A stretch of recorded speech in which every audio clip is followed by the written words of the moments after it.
नमस्कार, मैं उनसैनी, आप देख रहे हैं देवभूमि न्यूज़। आज देवभूमि न्यूज़ में हम बात करेंगे न्यूरोलॉजिकल डिसऑर्डर को लेकर। क्या कुछ इसके सिम्पटम्स हैं और क्या-क्या इसमें समस्याएँ आती हैं? इसी पर चर्चा करने के लिए आज देवभूमि न्यूज़ में मेरे साथ मौजूद हैं doctor Mahesh Kudiyal ji, neurosurgeon CMI hospital Dehradun. Sir, Devbhoomi news में आपका स्वागत है। नमस्कार, नमस्कार। तो सर, पहले मैं यही जानना चाहूँगा कि न्यूरोलॉजिकल डिसऑर्डर क्या होता है और न्यूरोलॉजी के परिप्रेक्ष्य में कौन-कौन से डिसऑर्डर होते हैं और कौन-कौन सी समस्याएँ इसमें आती हैं? देखिए मैं जो आपने एक पहले शब्द यूज़ किया कि जो न्यूरोलॉजिकल जैसी कोई बीमारी होती है तो लोग घबरा जाते हैं। डेफ़िनेटली ये स्थिति आज से 25-30 साल पहले ज़रूर थी जब हमारे पास इन न्यूरोलॉजिकल डिसऑर्डर को डायग्नोज़ करने का कोई तरीका नहीं था। बहुत कम न्यूरोलॉजिस्ट होते थे, पूरी पूरी कंट्री में 200, 300, 400 होते थे और जब बीमारी शुरू होती थी कोई इलाज होने की वजह से यूजुअली जो मरीज़ों की या तो मृत्यु हो जाती थी या वो डिसेबल हो जाते थे। इसलिए डर बना रहता था कि न्यूरोलॉजिकल डिसऑर्डर बहुत है। पर अब समय बदल चुका है, अब ये बीमारियाँ उसी बीमारियों की तरह जो कि अन्यथा भी अदर बीमारियाँ हैं, जैसे कि पेट की बीमारियाँ या छाती की बीमारियाँ, तो उतनी डायग्नोज़ हो जाती हैं और इलाज भी अब संभव है। पेरिफेरी में इलाज संभव है। तो पहले बता दूँ कि अब घबराने की कोई ज़रूरत नहीं है, अब इसका हमारे पास काफ़ी हद तक इनका डायग्नोज़ करने का और इलाज करने का तरीके उपलब्ध हैं और अब हो रहे हैं, हर शहरों में हो रहे हैं। अगर हम न्यूरोलॉजिकल डिसऑर्डर के बारे में बात करें तो आपने देखा होगा कॉमनली जो हम लोग होते हैं कि सर दर्द सबसे कॉमन क्या है जो किसी भी न्यूरोलॉजिस्ट की ओपीडी में जो सबसे ज़्यादा पेशेंट होते हैं वो सर दर्द के होते हैं। सर दर्द ये मैं आपको सिम्टम बता रहा हूँ, बीमारी नहीं बता रहा, सिम्टम बता रहा हूँ। सर दर्द हुआ है, कमर दर्द हुआ, ये बहुत कॉमन होता है। फिर अगर मैं बीमारियों का नाम गिनाऊँ तो आपने बहुत कॉमनली सुना होगा कि मिर्गी के दौरे होते हैं, एपिलेप्सी बहुत कॉमन है, ब्रेन ट्यूमर्स बहुत कॉमन है, ब्रेन स्ट्रोक बहुत कॉमन है जिसमें कि ब्रेन हैमरेज कहते हैं, जिसको हम कॉमन भाषा में स्ट्रोक में पैरालिसिस हो जाना, लकवा मार जाना, ये बहुत कॉमन होता है। कुछ डिसऑर्डर होते हैं जो जन्म से होते हैं, जैसे कि बच्चे के सर में पानी भर जाना, जन्म से स्पाइनल कॉर्ड डिजीज हो जाना।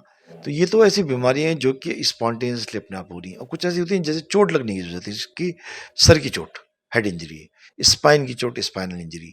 तो ये बहुत कॉमन बीमारियां हैं जिसको कि न्यूरोलॉजिकल के फोल्ड में आती हैं।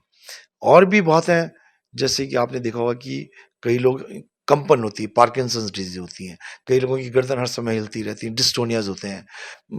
बहुत सारी चीज़ें होती हैं जो कि हम लोगों को न्यूरोपैथी होती है, हाथ-पैरों में जलन हो रहा है, तो न्यूरोपैथी के नर्व साहब हमारी नर्व में पेन हो रहा है, न्यूरोपैथीज़ होती हैं। सियाटिका एक बहुत कॉमन बीमारी है। सियाटिका बेसिकली एक टर्म है जो कि हम पैर में, किसी एक पैर में या दोनों पैरों में जो हमारा दर्द होता है, जो बिजली के करंट की तरह नीचे जाता है, वो हमारी कमर में नस दबने के कारण होता है, जिसको स्लिप डिस्क भी हम कॉमनली कहते हैं और उसको कॉमन लोग सियाटिका कहते हैं।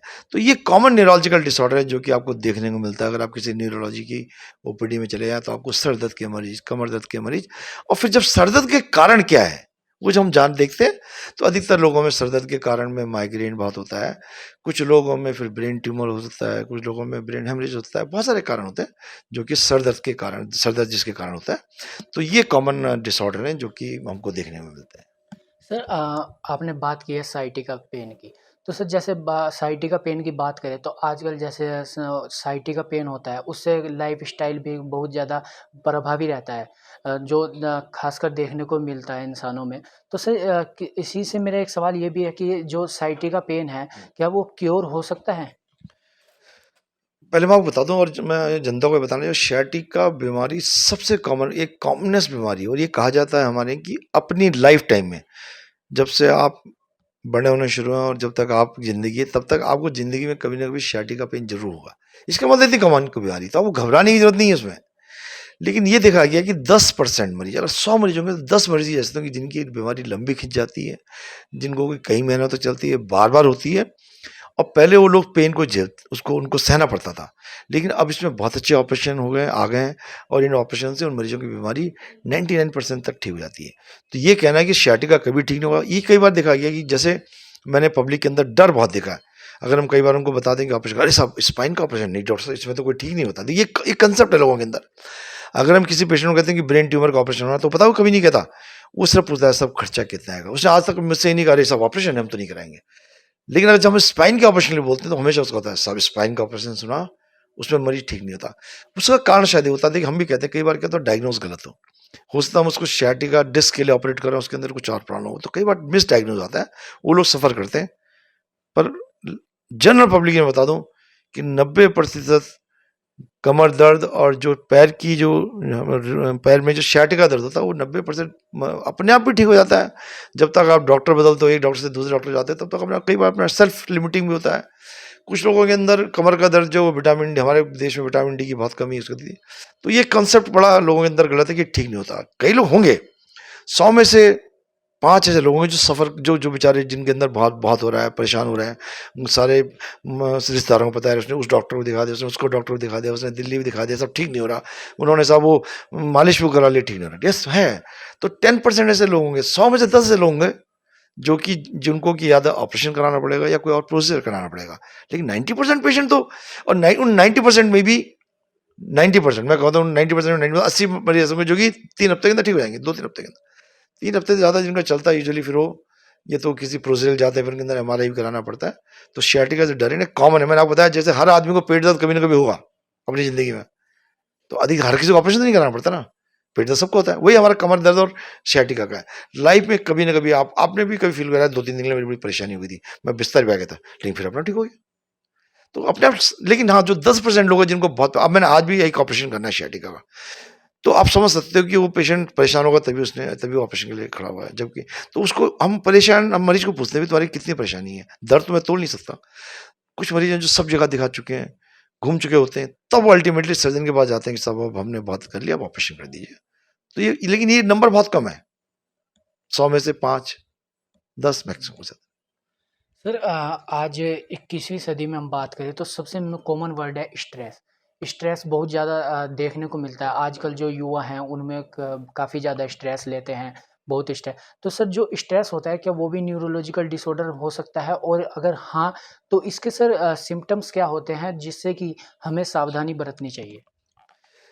देखिए, जो स्ट्रेस डिसऑर्डर है, जो जिसको हम कहते हैं कि पेशेंट को टेंशन है, स्ट्रेस है, वो नॉर्मली एक कॉमन सिम्टम है। अगर हम उसको देखें कि स्ट्रेस अगर एक्सट्रीम पे चला गया, तो ऑब्वियसली साइकियाट्रिस्ट उसको देखते हैं, जो मानसिक रोग वाले होते हैं वो देखते हैं, क्योंकि मनोस्थिति के कारण है। स्ट्रेस के कारण अगर आप देखें, आप कॉमन आदमी हैं, आपने देखा यार मेरे चैनल ठीक नहीं दे रहा, कोई स्ट्रेस हो गया। आपने देखा मेरा बच्चा पढ़ने में नहीं है, वो स्ट्रेस हो गया। आपने देखा कि मेरे पास गाड़ी नहीं है, दूसरे तो स्ट्रेस हो गया। तो ये डे टू डे स्ट्रेस है, जो कि आप किसी एमबीबीएस डॉक्टर को जाओगे, वो भी आपको लिख के दे देगा, वो दवाई देगा, हाँ मैं डॉक्टर साहब जब से आपने दवाई, मैं ठीक हूँ, मेरा टेंशन कम हो गया, मेरी एंग्जाइटी कम हो गई, मुझे नींद नहीं आती। तो इसको हम कहते हैं सिचुएशनल स्ट्रेस। हमारी सिचुएशन एग्जाम में स्ट्रेस हो गया। लेकिन ये कहा जाता है कि आज के हमारी जो आज की जो लाइफ है, उसमें मैक्सिमम बीमारियों का कारण स्ट्रेस है। चाहे हम उसको मोटापा कहें, चाहे हम उसको डायबिटीज कहें, चाहे हम उसको हाइपरटेंशन कहें, मैक्स साइकोसोमेटिक है, ब्रेन में हमारे क्या चल रहा है उसकी वजह से हमारी बॉडी रिएक्ट करती है। तो जो लोग ज़्यादा स्ट्रेस में रहते हैं उनको और ऑर्गेनिक इलनेस भी ज़्यादा होती है एज कम्पेयर टू जो लोग खुश रहते हैं, उनके अंदर बीमारी लड़ने की क्षमता ज़्यादा अच्छी होती है। जिन लोगों के अंदर टेंशन ज़्यादा लेते हैं उनके अंदर बीमारी लड़ने की क्षमता कम होती है, उनकी इम्यूनिटी कम हो जाती है। हमारे अंदर एक डिफेंस पावर थी बॉडी के अंदर, वो उनके अंदर कम हो जाती है। तो स्ट्रेस बहुत इंपॉर्टेंट चीज़ है, और इस चीज़ को बहुत से लोग छिपा के रखते हैं, ट्रीटमेंट नहीं कराते हैं, वो उनको अंदर से काफ़ी उनको डिस्ट्रॉय करता है। ये बहुत इंपॉर्टेंट है सोसाइटी में। अगर आप एंग्जाइटी में, आपको नींद ठीक नहीं आ रही, आप कंसल्ट करिए। साइकियाट्रिस्ट कर सकें, बहुत अच्छी बात है। कई बार साइकियाट्रिस्ट पे जाने पे डरते हैं कि यार लोग कहेंगे मैं पागलपन आता हूँ। बिल्कुल नहीं, आप अपने फैमिली डॉक्टर को दिखा दीजिए, एमबीबीएस को दिखा दीजिए, किसी न्यूरोलॉजिस्ट को दिखा दीजिए, ताकि आपको, हमें एक होता है कि अर्ली डिस्ट्रेस, कई बार टेंशन इतना ज़्यादा होगा, कई लोग इस टेंशन में चले जाते हैं कि सुसाइड करने लग जाते हैं। दैट उस स्टेज पे आने में डेफिनेटली आपको साइकियाट्रिक ट्रीटमेंट की जरूरत होगी। तो टेंशन कॉमन है, हर आदमी को होगा। सिचुएशन होता है, एक दिन में कई आप बहुत खुश रहते हैं, 10 मिनट टेंशन में आते हैं। पर जब मनुष्य का सिंपल चीज है, अगर आपका मन काम करने के लिए नहीं लग रहा है, कि मुझे सुबह उठने का मन नहीं कर रहा है, मुझे मन नहीं करता मैं काम पे जाऊं, इसका मतलब आप टेंशन में हो। आपका मन नहीं करता मैं दोस्तों से मिलूं, इसका मतलब अब आपको इंडिजिनस स्ट्रेस है। इसका मतलब आपके हार्मोन के जो, आपके जो हैप्पी हार्मोन है उनकी कमी है आपके अंदर। आपका पार्टी करना मन नहीं करता, आप नहीं चाहते मेरे घर में कोई आए, आप नहीं चाहते जब, तो इसका मतलब वो वाला स्ट्रेस जो है, उसको ट्रीटमेंट आपको पहचानना पड़ेगा। देखो, आपको मन ही नहीं कर रहा कि नहीं यार मैं नहीं जाऊंगा, मुझे मन ही नहीं करने जाने का रहा, इसका मतलब आपको काम में स्ट्रेस है, तो उसके लिए इलाज की जरूरत है। लेकिन आपको देखो छोटा मोटा स्ट्रेस है, आज मेरे को काम ठीक नहीं हुआ, मेरा आज स्कूटर खराब हो गया, वो तो सिचुएशन स्ट्रेस है, वो तो कोई प्रॉब्लम नहीं, आप ओवरकम कर लोगे।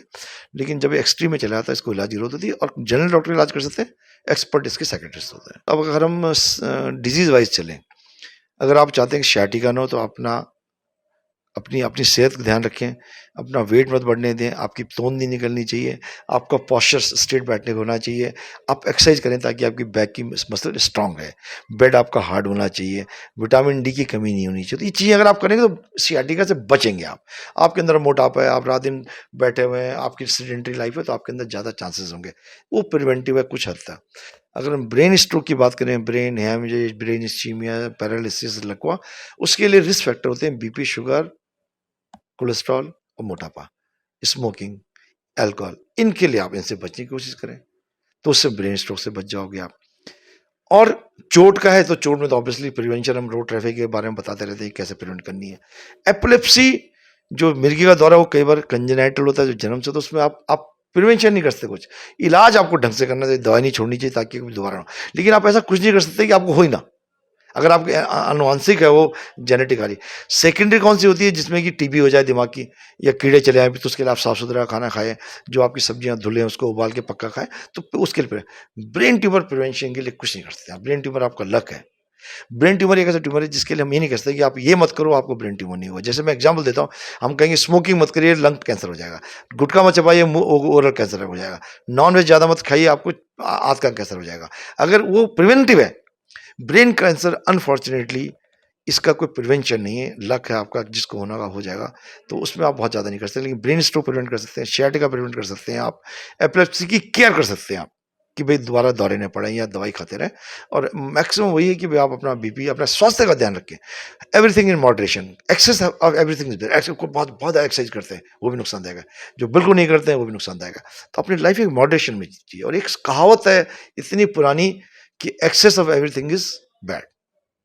तो अपना ध्यान रखें, और आई थिंक बाकी आपकी जीन्स हैं, आपका लक है, बहुत सारी चीज़ें काम करती हैं। देवभूमि न्यूज़ में बात करने के लिए सर धन्यवाद। थैंक यू, बहुत बहुत धन्यवाद। Thank you. इतने हमारे साथ डॉक्टर महेश कुडियाल जी, और इनका साफ तौर पर यही कहना है कि जो लोग आजकल न्यूरोलॉजी जो शब्द होता है, न्यूरोलॉजिकल डिसऑर्डर, जिसको सुनकर लोग घबरा जाते हैं, उन्हें घबराने की ज़रूरत नहीं है, क्योंकि अब कोई इसका पूर्ण रूप से इलाज है। और वहीं जो न्यूरोलॉजिकल डिसऑर्डर है उनसे बचने के लिए अपना लाइफस्टाइल, अपना खान पान, अपनी सेहत का पूर्ण रूप से ध्यान रखें।